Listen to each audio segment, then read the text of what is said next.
Welcome to the special session on women leadership in sustainability, construction, built environment in general. And it is a wonderful topic because this is the last area where I'm yet to see, and I was discussing this afternoon, yet to see a women project manager on a construction site driving the project to timely delivery and cost. Now, I know the day will come, and I know they exist somewhere, but we haven't been able to make a dent in that area. So it is my dream also to have, and we do train good construction project management students at a master's level. But what we have noticed is they end up in head office trying to monitor and to control the project from the head office. And I know why. It is not easy to manage 95% of the workers who are actually not so literate. Is not an easy task. But that day will come. In agriculture, as you know, people have made a lot of impact. A lot of women have actually made a difference. And in our field also, they will make a difference very soon. But if you see architecture, you will find a good mix. You'll find a good balance. And that reflects in the design, in the interiors, in all the respects of the profession. So in regard to that, we have a special guest coming in from Australia. They were here. So the thought of doing something collaborative, and Prem Jain Memorial Trust, thank you very much for being involved. Every time we look up to you and you give us such a fantastic response. And the wonderful speakers who are here, Dr. Priyanka and Tanushri, you are doing wonders in your own area and we would love to hear. We want our university to hear and we want our colleagues to hear. And this message is how things will change in this domain. So with this thought, I would like to invite Saurabh, Dr. Saurabh, if she can introduce all the panelists and then we get the session started. Thank you very much.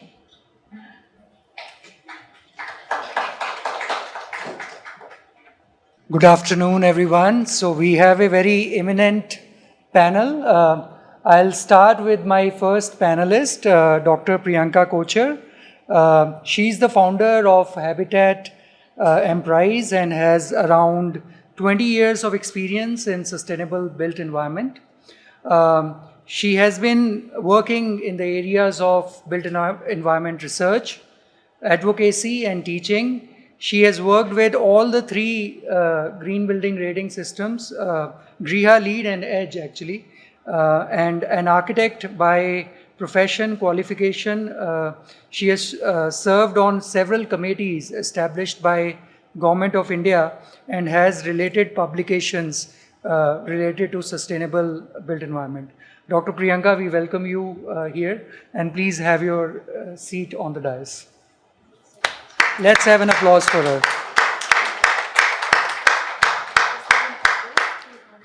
So the second one. Next we have a very eminent researcher from a very long place away from us, from University of Newcastle, Dr. Josephine Vaughan, very eminent researcher in construction. She's lecturer in construction management and has keen interest in elements of building design and construction. She is actively researching and publishing in the areas of building material selection, building material development, and related embodied carbon emissions and decision-making in the construction industry. Through her network and relationships in the industry, she is actively engaged to consult, design, manage a range of ecologically friendly, sustainable building projects. Dr. Josephine, welcome to the panel discussion. If you can have your seat. Sure. That's the one. Thank you so much. Next, we have Ms. Tanushri Ganguly. Ms. Tanushri Ganguly works as air quality researcher and program lead at CEEW. At Council, she has taken data-driven approach to clean air policy, and her work focuses on assessing the potential of alternative methods of monitoring the air quality.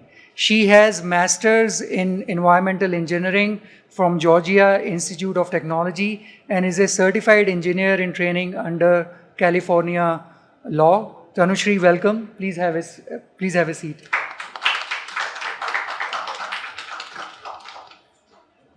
So at the last, we have our moderator, Ms. Payal Jain, a founder. She's the founder and trustee of Prem Jain Memorial Trust. She's a leading fashion designer in India, and she uses elements of sustainability, heritage, and culture in her design for the brand Payal Jain. She carries a mission to create awareness and advocacy about the environment through Prem Jain Memorial Trust, and she'll be the moderator for this panel discussion. Welcome, Payalji. So, Payalji, over to you to start the discussion. Good afternoon, everybody. Thank you, Dr. Bajaj. Thank you, Saurabhji. Thank you very much. Thank you to Briggs College, to the faculty, everybody for being here. And thank you, Priyanka, Tanushri, Josephine. Pleasure to be. Thank you for accepting and agreeing to be part of this panel. I think it's particularly special to me today because it's an all-women panel. And since we started Prem Jain Memorial Trust, I realized how few women there are in sustainability.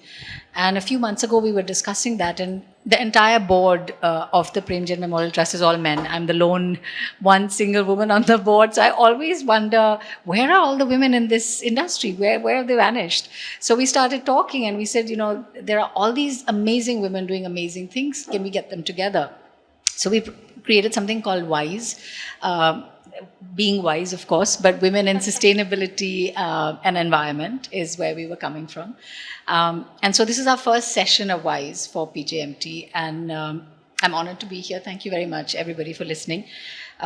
You've heard all about all our panelists' accomplishments, so I'm not going to spend too much time. I'm going to straight away jump into some questions.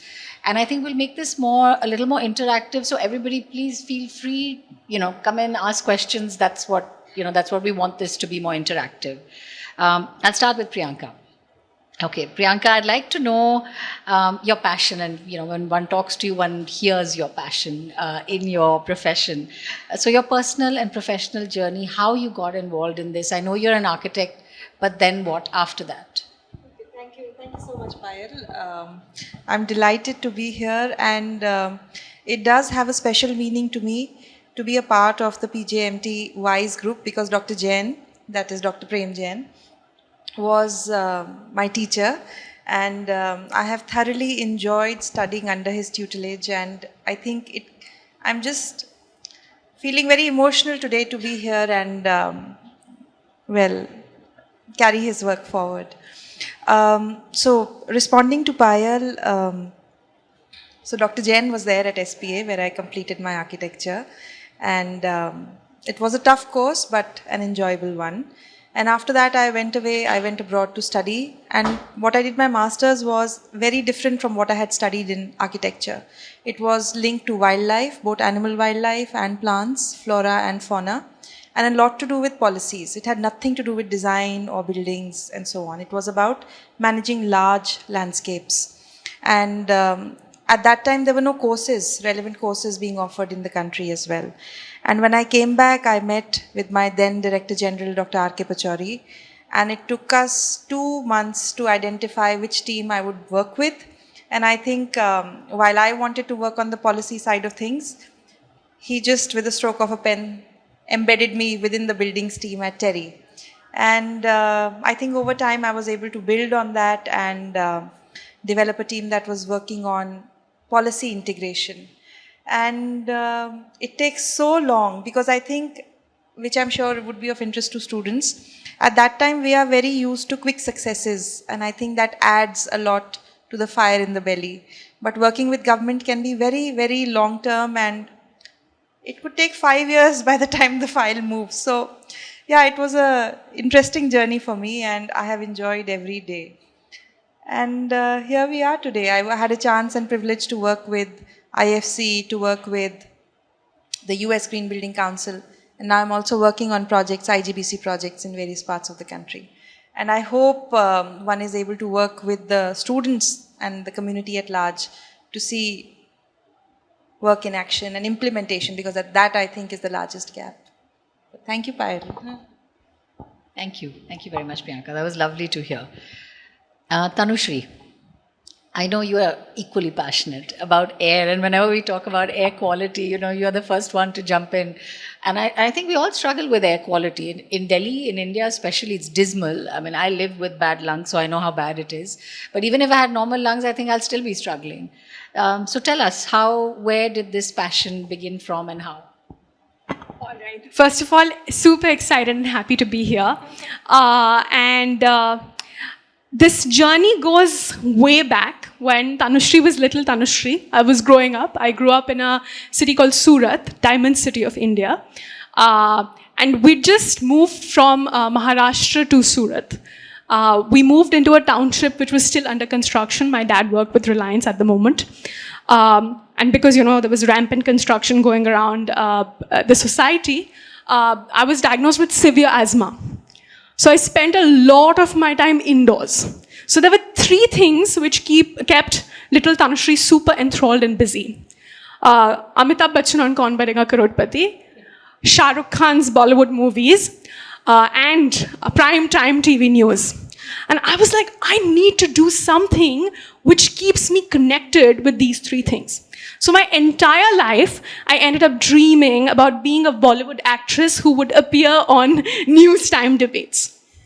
But I was, of course, born in a traditional Indian family, so my parents pushed me into civil engineering. I did my civil engineering, and then like all my other friends, I was all rightish in studies, so like all my other friends, I decided that I need to get my master's, at a reputed international university. So I ended up getting my master's in environmental engineering at Georgia Tech. I started working as a technical consultant in San Francisco. I had a great life, but then comes a huge blow in my life. My work permit didn't come through. So here I was in the US without a job, without a work permit, and I had to come back to India, and I had to start my life from the scratch. This was back in 2017. And I didn't know. I had no clue what the professional market in India was. But suddenly there was an opening at a leading not-for-profit policy research institution here in India called the Center of Science and Environment, led by Ms. Sunita Narayan.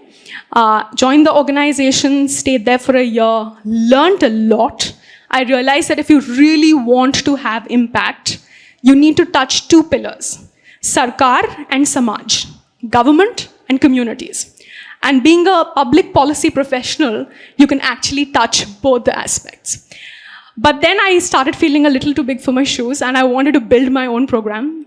So I transitioned from my former employer to a more younger public policy research institution and moved to CEW, where I'm currently at, leading the equality program. So there was touching the Sarkar, the Samaj, and now I wanted to work with young professionals. Because I realized that if you can influence young professionals, 90% of my team is less than 25 years old. You can influence a lot of people because they can take home the messages that we work on. They have their friend circle where, we can get our messages out of the echo chamber. And of course, being a air quality professional in India, you get to be on TV. So I can continue, my dream of being on TV on news debates, but at the same time, I'm also contributing to solving air pollution. So I got my impact. So little Tanushri, who was forced to stay at home because of asthma, is now solving and helping people who have asthma breathe better air. So that's the passion. So as Tanushri waits for her Bollywood debut and Shah Rukh Khan is languishing away, she's trying to change the air quality. Okay, Josephine, we don't know enough. I don't know enough about you. So if I may ask, if you could tell us a little about your journey in this, and now you're in academics, I understand that, but you must be passionate about sustainability, and that's what we'd like to hear. Hello, yes. First, thank you for having me. It's just fantastic to be here. And I feel like I'm in the right place because I'm also extremely passionate about the environment. And it did start from my childhood. When I spent in Australia, we have a lot of what we call bushland. So it's like forest. And I spent a lot of time in that bush and really came to love nature and to fully understand that nature is a very special system that is very delicate. So I've carried that with me my whole life. And that kind of passion and interest carried into my studies. So I studied architecture, and every course that we were given, every project we were asked to do, there was no one was really saying, oh, think about the environment here, but I thought about the environment. So I brought that into all of my projects.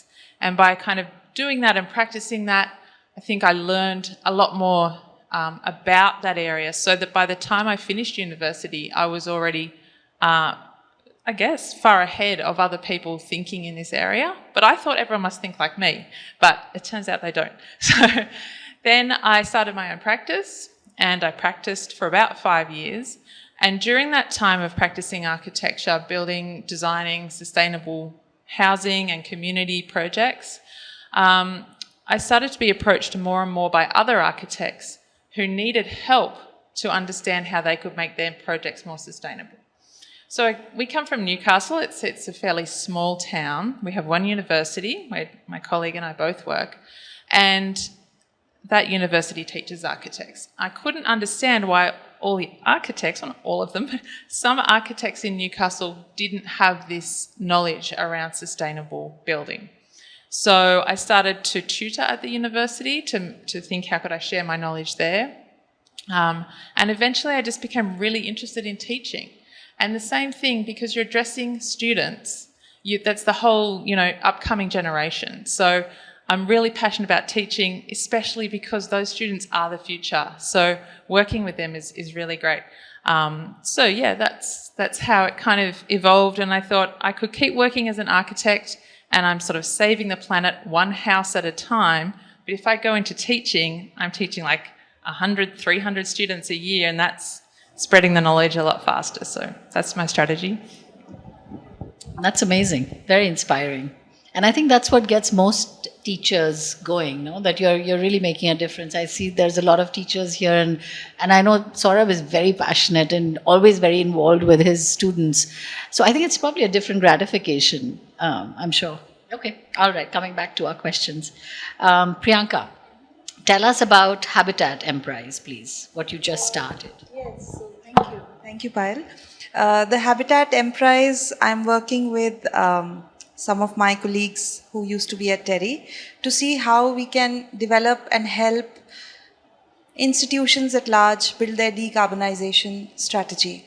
And while there are very ambitious goals that we have set forth for ourselves as a country and society at large, I think we are still grappling with what needs to be done, how it needs to be done, how do you verify it, how do you measure it, how do you create baselines. So based on research and based on predicted impact, something which comes at a cost-effective strategy, in a cost-effective way, that is what we are working on, Payal, because I think the cost component is extremely important. Incidentally, my research for my PhD was on life cycle costing of green rated buildings, and that has over time been a very big barrier. And sometimes there is an incremental cost, but a lot of times it's a perception of the cost. And time just goes by. I think it's very important to have these frameworks to be able to assess the cost, and then for decision makers to be sensitized. So yeah, that is where one started. And do you see a change? Do you feel has a perception changed from the time you began your PhD till you ended it? Do you see a change? There has been a slight change, very slight change. And initially, the government was happy to bear the incremental cost. There are a lot of municipalities that are offering incentives across the country to cover that incremental cost. But over time, I think it just makes sense for the occupants. It makes money sense, it makes health sense.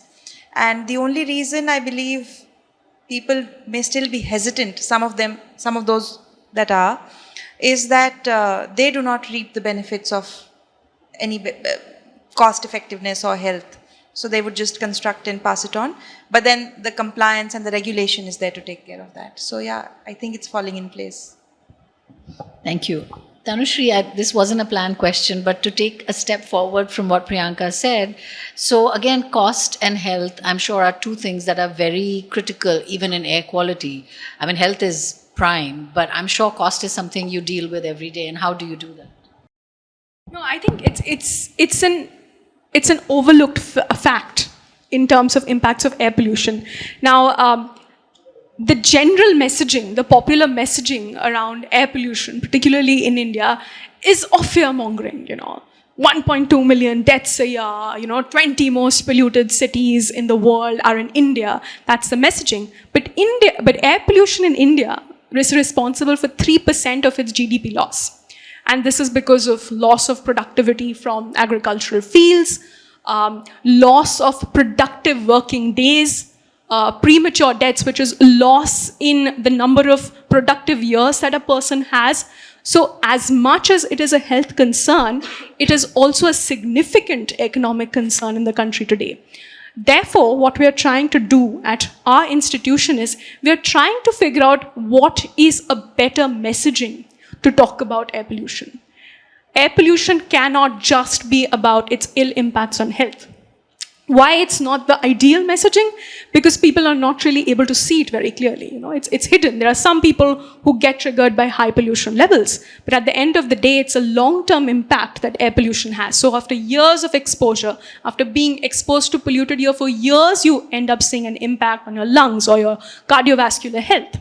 It's not an immediate impact. So is health really the touch point that we need to use when we talk about air pollution? It's basically, so the idea is, how do you communicate with people about air pollution in a way that it hits the message home? If you're losing out a working day, if you're just deciding to stay back at home to take care of a loved one, it's all because of air pollution. And we see how the load at emergency departments and outpatient bays in hospitals and clinics increases during the air pollution season, the winter air pollution season that we see, in this part of the country.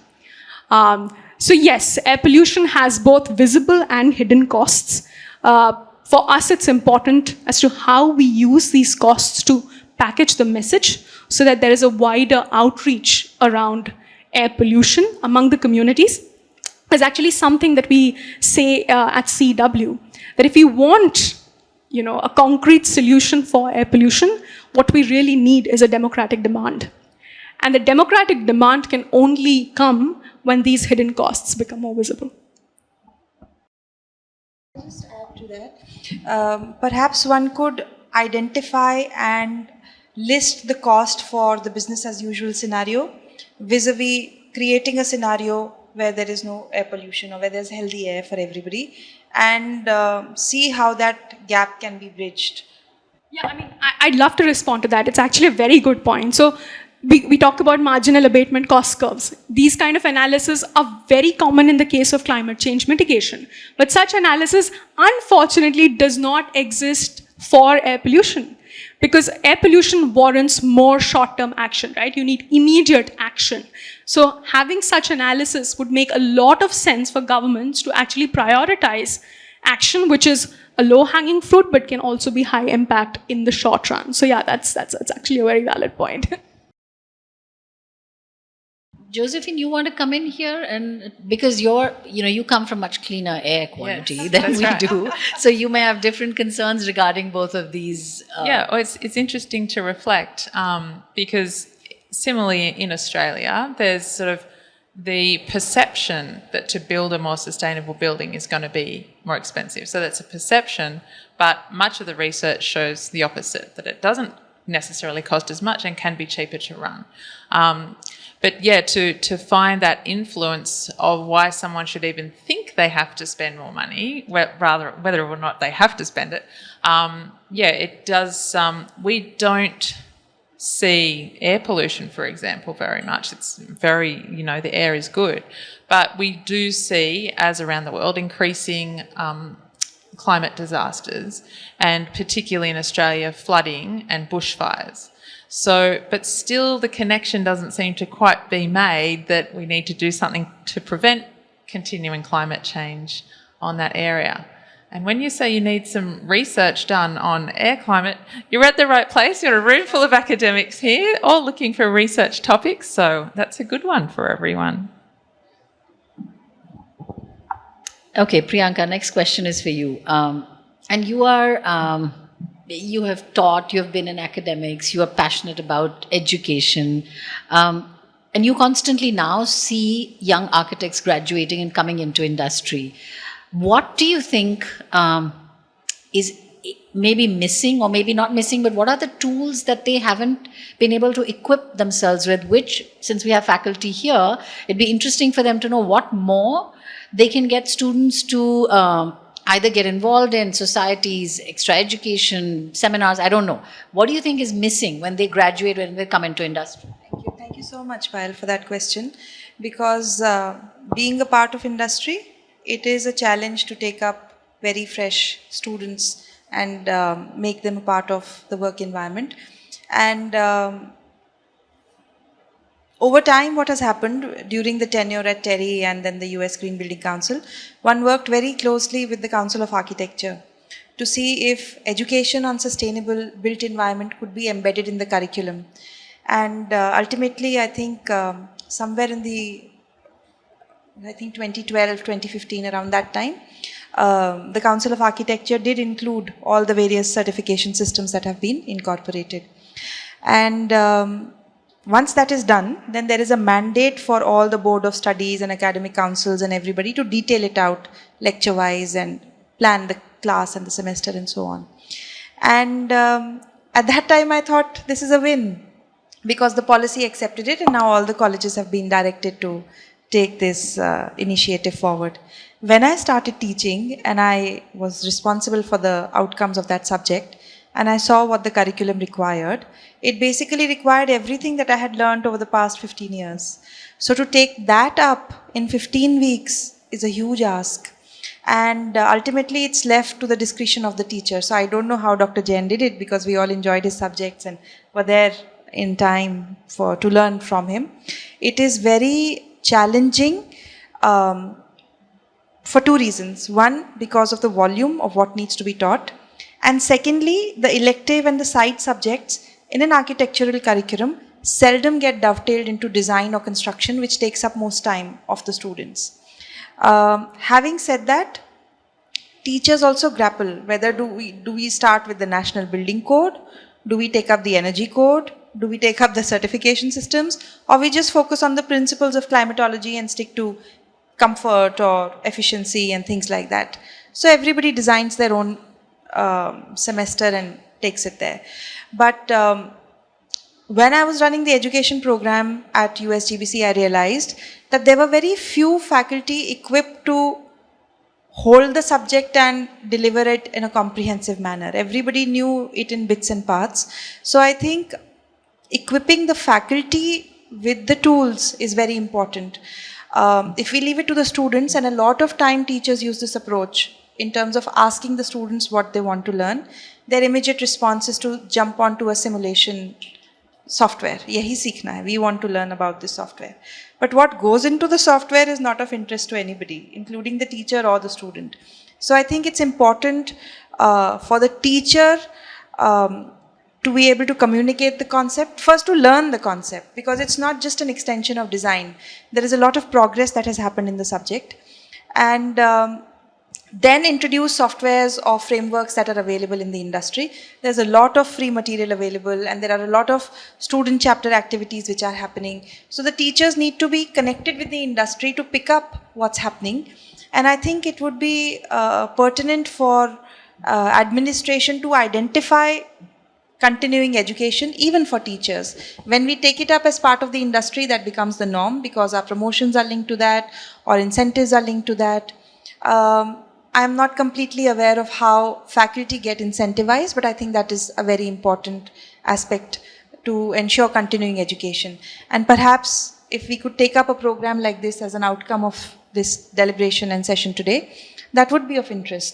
And of course, there is one thing to look at the top universities of the country, but here there is still awareness. But you can't ignore the fact that even in a small village in Tamil Nadu, if there is an architecture college, these rating systems are mandatory. Language is a big barrier. Translation is a big barrier. The concepts are same, but maybe the way I'm not equipped to communicate in that language or in the local examples they would understand. So it is futile. So everybody clears the exam and becomes an architect, then it becomes a skilling problem much later when they've received their degrees. So I think the emphasis on the teacher is very important.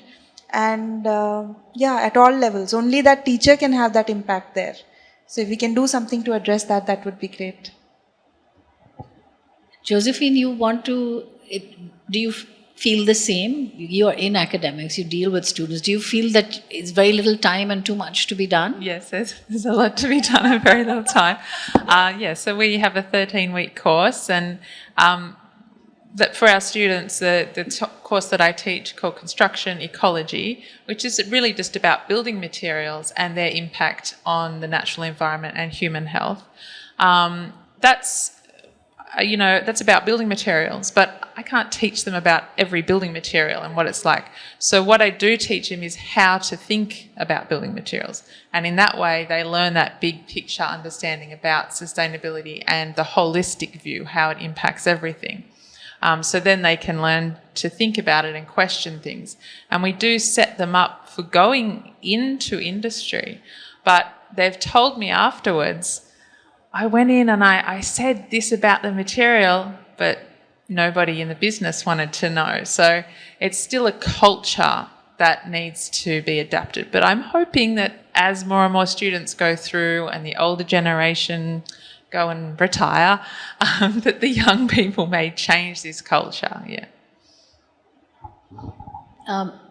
So one thing I will say before I go to Tanushree is, because my father was a teacher all his life, along with his career, he taught at the School of Architecture for 42 years. And I would sneak into some of those classes once in a while and sit there. And of course, I'm neither an engineer nor an architect. I understood science, but it was still, it was Latin and Greek in some way. And I remember walking and sitting through one of the classes, which was the master's MBEM class. And the simplicity with which he explained air conditioning, till today I have not forgotten. And I still, when I look at a chiller, look at an air conditioning system, I kind of know how it works because of those 2 hours I spent there. And there was this love for what he did, which he passed on. And I think as teachers, you must be doing that because you are passionate about it, so you must be doing that.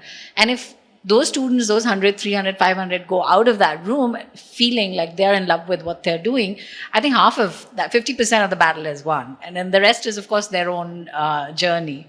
Tanushree, I want to ask about the, when students arrive, are they prepared? You're working with under 25, so you can... Well, I'm a strong believer of the fact that your educational qualifications cannot really constrain what you end up choosing as your career. I have a background in STEM, but my career is public policy. And I honestly wasn't prepared for a career in public policy. That's why, in response to your question on what skills need to be inculcated, I think if people are looking at a career in public policy or any other career, I think there's one thing that everybody needs to learn is technical writing. Not even technical writing, analytical writing. Because analytical writing is something that you can use not just in the way you're, writing your research papers or your memos or your articles, but you're using that even while writing an email.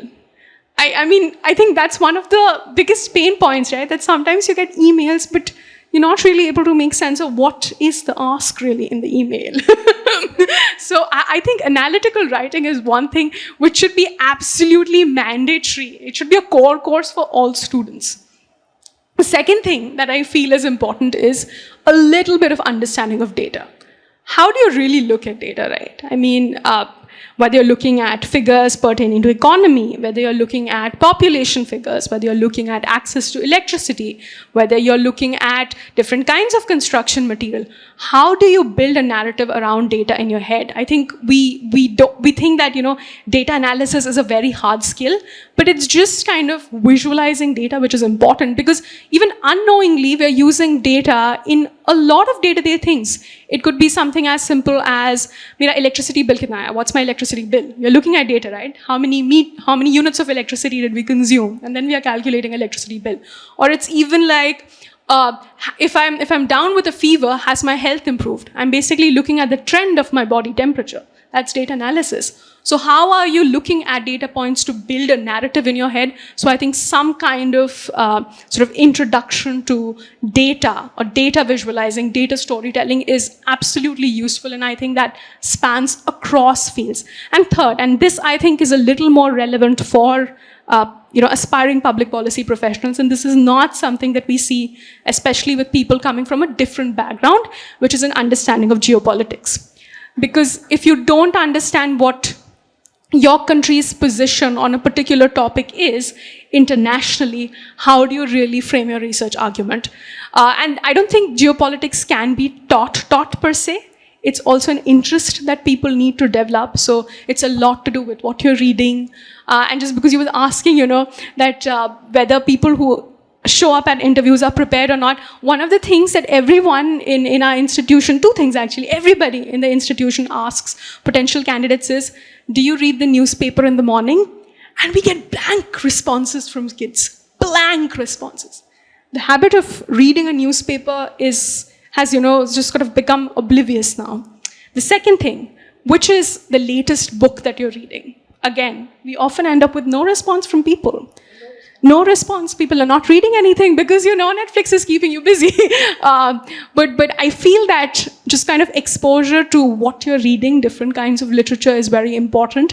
And I think colleges could think of doing, multidisciplinary book clubs for that. Or maybe, read an article, what you thought about the article, critically appreciate a newspaper article. I don't know. There could be interesting ways to go about it. But I think these three things, analytical writing, basic understanding of data visualization or just narrative building through data, and a little bit of exposure to different kinds of literature is critical for any student from any stream. Thank you. I think we're coming towards the end of our time. Saurabh, I have one more question for everybody, yeah? Okay, my last and maybe a little predictable question. Priyanka, being a woman in sustainability and in your journey, how has it been? The good, the bad, and anything else? I think it's been good so far. So I was mentioning to the lady here, I have been to international conferences and heard of the challenges that people face. I think from the background that I am, everybody in my house except for me is from the army. They're all doctors. So I think they're very open-minded. It's been fair. For all the bit of travel that is required, for all the late nights. So I think a supportive family is very helpful. And I really haven't faced any gender-related challenges. There are challenges, but I think they're gender neutral. That's what I believe. But I don't know how others feel about it. And even I would like to hear your thoughts also. I'll do the last one. Okay. Let's ask that question. Well, there are challenges, and something that our CEO, Dr. Arunabha Ghosh, says that just like horsemen of apocalypse, there are horsemen of public policy. So it goes something like, classism, casteism, gender, ageism, so sexism and ageism. These are the four horsemen of public policy. And one of the best things that happen, you're all shiny and very well dressed up for a very important government meeting. You're all prepared. Your presentation is on point. You walk into the room and the government officer is not even looking at you. He will look at the colleague who is either senior to you or is of the other gender, right? And it's like a gut punch. And it happens 7 out of 10 times, no matter how well prepared you are. Sometimes it's difficult to put across your point, you're trying to make an argument and you're snubbed. So there are challenges, but there are also ways to navigate them. is what I feel. But there are hard ways. It takes time, it takes patience. And you just cannot give up, is what I've realized. You have to make your presence felt in some way. And I mean, I often just try to be way more provocative than others just to make my presence felt. Sometimes it works, sometimes it doesn't. But that's the way it is. It's an unequal world, and it takes time, patience, effort, and a lot of gut punches to make it equal. Yes, thank you. Well, I mean, thinking about women in, say, in the built environment or in sustainability areas, if we are not well represented, if we are the only woman in the room, then that's showing a lack of diversity. So in sustainability, we understand the environment, we understand biodiversity, we need to have more diversity in the room. So as women, we're part of that diversity that needs to be encouraged and supported, and we need our voices heard. So I don't think it's just our job as women, it's all the men in the room who will listen to us, who will support us, who will look at you when you approach and you have something to say. So I don't think it's our job. I think it's everyone's job to ensure we have that diversity, whether it's of any kind of diversity. As you mentioned, there's many different types. So that will strengthen us to succeed in sustainability, to succeed in the future, because without everyone's voice to be heard, then, that's the challenge. Lovely. That was amazing, actually. And I don't think this gender disparity or inequality exists only in sustainability. I mean, it's only because we're talking about sustainability right now. I come from a design space, from fashion. And if you just think about the 5 top fashion brands on the planet, they're all men. They're all male-dominated names. And they're designing for women. Why? Well, how do men know how to design better for a woman than a woman knows? So nobody thinks about it. It's a very male-dominated industry, always has been. Even the top 5 Indian designers you will think of, 4 will be men. And then maybe you will think of 1 woman. So that's how the world is. You're so right. That is how the world is. And you're always going to have to stand up for what you believe. And I don't mean I don't think that has to be necessarily in a contradictory way or trying to prove. There's nothing that you need to prove. You just need to be present and need to be who you are. And people will see you for who you are. Yes, but when you're in your 20s and when I was there and people would just look through me and expect somebody much older to walk into the room for the presentation, I said, this is me. I'm sorry, I'm 25, but here I am and can I make the presentation? But as you get older, I think you sort of, that's not relevant any longer. It doesn't matter. That's fine. Their loss. It's okay. I'm here. I'll do my job. I'll get out of there, and I'll still take the project with me. So, but it's interesting how it's so common across the planet, across disciplines, across careers, and in academics, everywhere. I think we all deal with the same things. And I think women empower each other. So I think if you strengthen the person next to you and the next to you and next to you, that's how it's a whole ecosystem, and that's how it is sustainable. So thank you very much, ladies. It was a pleasure. Wonderful afternoon. Thank you very much for being here. And thank you, Saurabh, for having us. Thank you. Before let's have some questions from the audience. Before that, I'll say 10 out of 10 for the panel discussion which you conducted. I thoroughly enjoyed as a, being there and listening to you. All the points came from your heart and very well spoken. So let's have some questions to our panelist. Who wants to go first? Yeah. Hello everyone. Good evening and thank you so much for such a insightful session today. So I have a questions for Tanushree specifically. So being a air pollution expert, or we talk about pollution on daily basis, and in Delhi NCR, the polybags are banned, and we as a citizen of India, we should not encourage to use such single-use plastic. So I just tell you the real incident. In my society, every week there's a small weekly market, right? So we took initiative and we started the campaign, and we actually tried to convince the society members that you should not use single-use plastic because it's harmful for the environment. But I feel some of them definitely agree that yes, we should not do. But some of them they don't agree and they have a lot of questions and excuses. So my question is, it's not the responsibility of the government or the big organizations, but I think it's a responsibility of us also.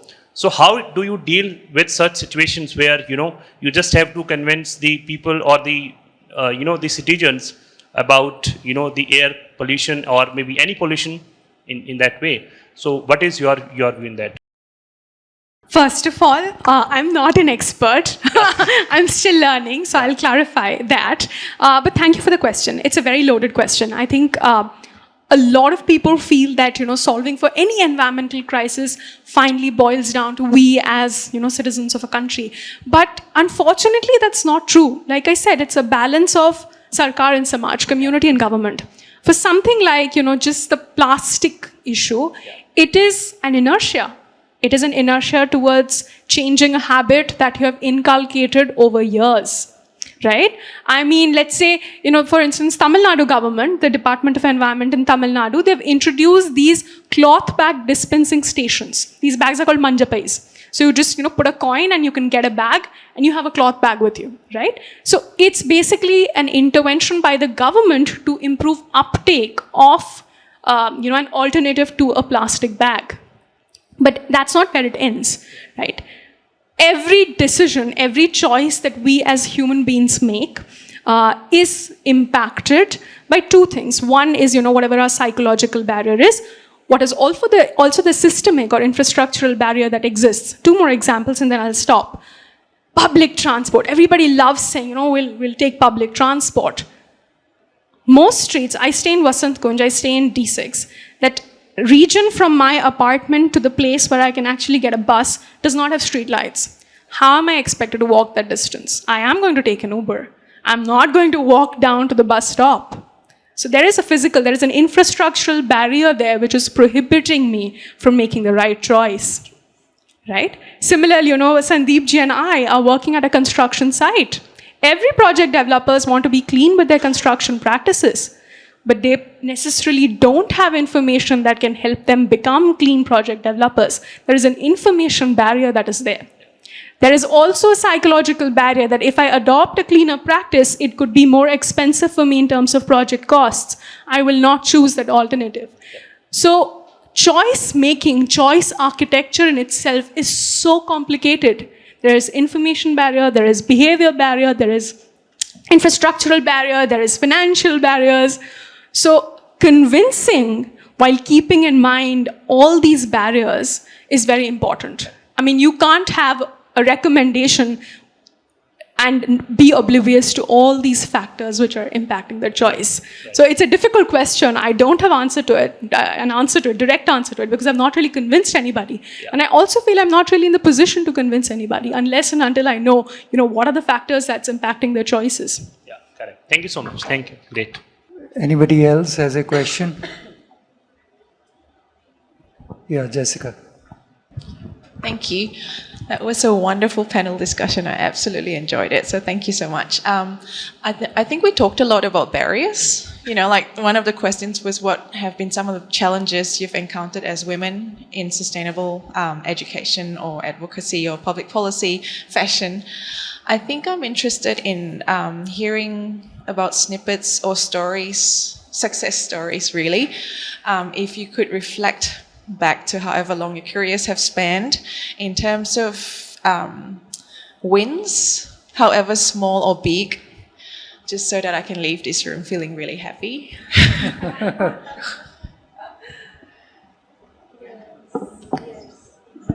can share an example.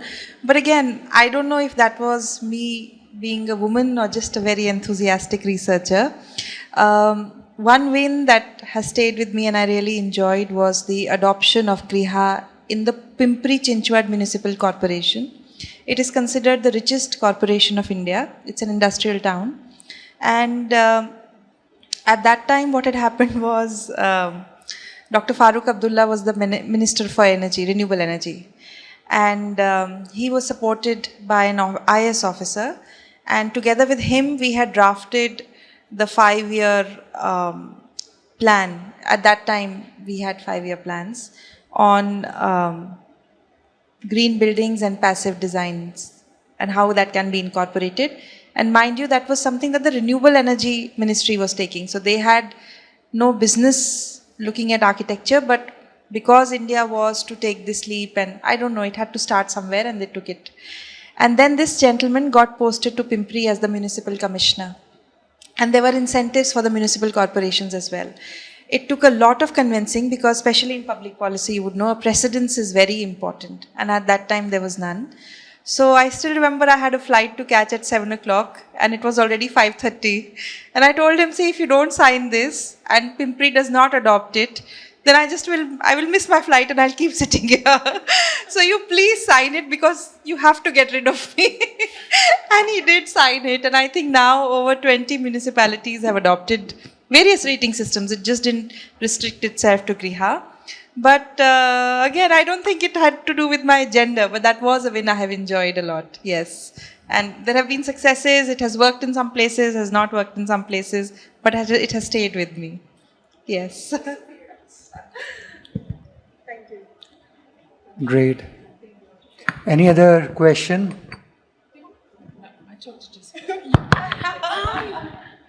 I'll just be selfish. I think I think one of the happiest moments of my professional career was being elected to the associate leadership group within my organization. And I still remember what my boss told me. He said that, think about this as the British cabinet. You know, British cabinet has shadow ministers. You're going to be a shadow minister. I was thrilled. I was this young 27-year-old kid who was told that you're going to be a shadow minister to the British Parliament. In a smallish organization, I was supremely excited. So I think that is one of my happiest moments of my professional career. But yeah. Joe, would you like to add some? Payalji, you. I was just saying I talk to Jess all the time. So. Payalji, you want to? Okay, all right. Okay. All right. So I actually had. I had a question, Priyanka ji. You talked about this fitting, so much of content which you learned in 15 weeks, 15 years in a 15-week syllabus. And as faculty, we struggle and we include so many things because there is pressure that you have to include all the elements which they are going to do in the professional world. You're supposed to give them the introduction or an idea or knowledge or skills about it.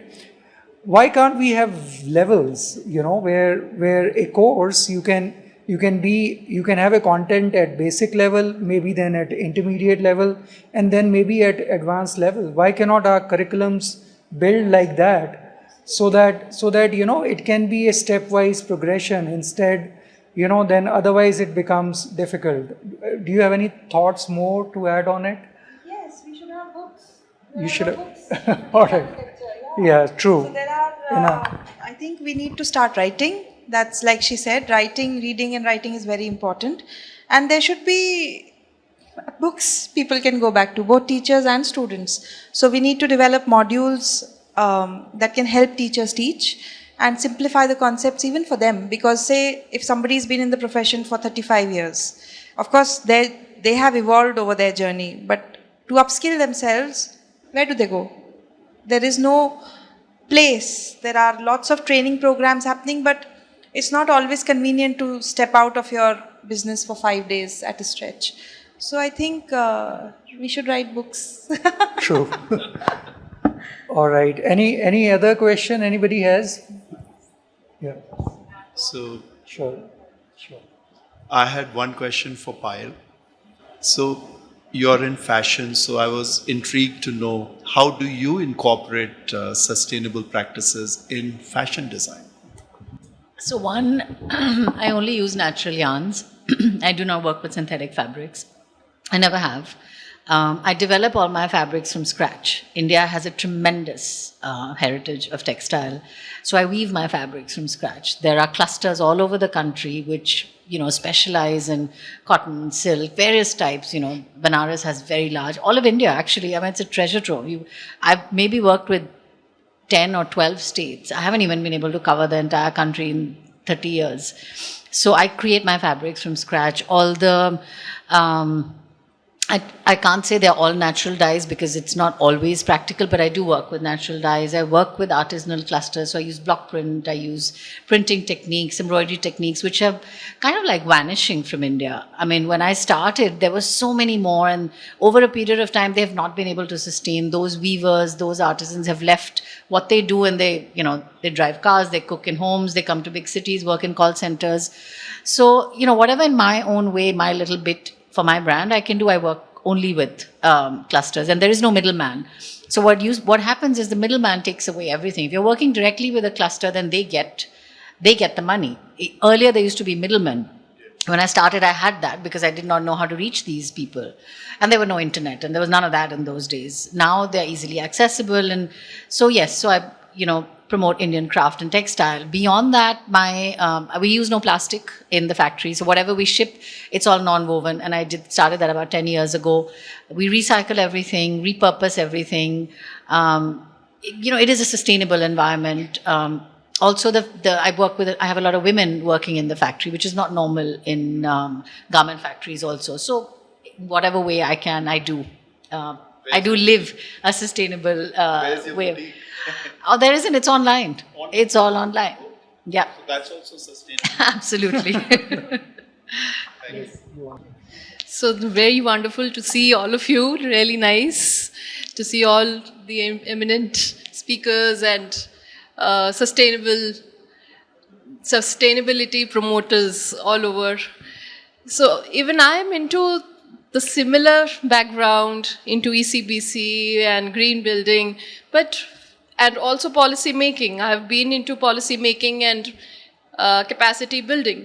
But then what I see that the entire policy making is precisely for the developers or the organizations or the government bodies, but not for the masses.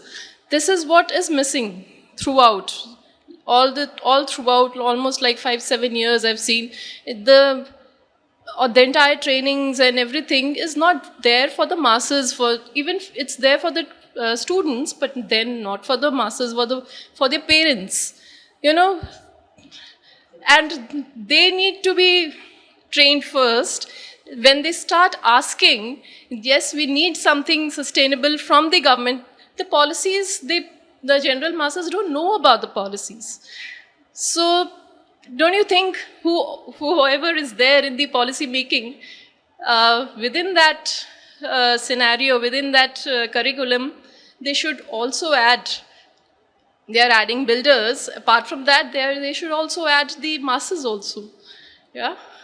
So that's an important thing, because generally the main, the general users, for instance, we have so much of residential sectors, and there's nothing happening. And surprisingly, there are so many codes already there for the residential sector, but nobody knows about it. It's like, for instance, your Eco-Niwas Samhita. ECBC is still, awareness about it is there, but nobody knows about Eco-Niwas Samhita. Nobody knows about the star labeling for the houses. So all those awareness is still missing. That's what I feel. No, I totally agree. And, you know, like for the daily household, if every single person, if everybody was taught or became aware through workshops, through even now social media is a fantastic tool. You don't need to go anywhere to anybody's home. I mean, if social media had enough information put out there for people in daily lives. In fact, that was one of my questions for Priyanka, but I never got to it. We ran out of time. That how can you incorporate sustainability in your daily life and simple practices? And you don't have to be an architect or an engineer or a working professional in this construction space to understand, follow, and implement that. I mean, that's food for thought for all of you ladies. Maybe time to reach out to even just the general communities, which we are not. We do keep focusing on the construction industry. We don't think outside of that. Thank you. Any last question? Anybody has any? Okay. So thank you so much. So next I'd like to invite Dr. Nihar Nanyam. to give a vote of thanks to our panelists, moderators, and Prem Jain Memorial Trust, as well as the audience. Thank you, Saurabh. I think we had an engaging session, and probably I should say we did not none of us are sleeping. We had cameras all throughout, so it was such an engaging session by all four of you. And thank you very much, Ms. Payal Jain, for moderating the entire session, and thank you, Dr. Priyanka, Ms. Tanushri, and Dr. Josephine for probably providing us live examples of how sustainability probably could be enhanced through women leadership. I would also like to thank Dr. Saurabh for coordinating, and also the Prem Jain Memorial Trust for making this event happen. Thank you very much to all the audience for sitting so patiently and also probably engaging everyone with the panel discussion. Thank you very much.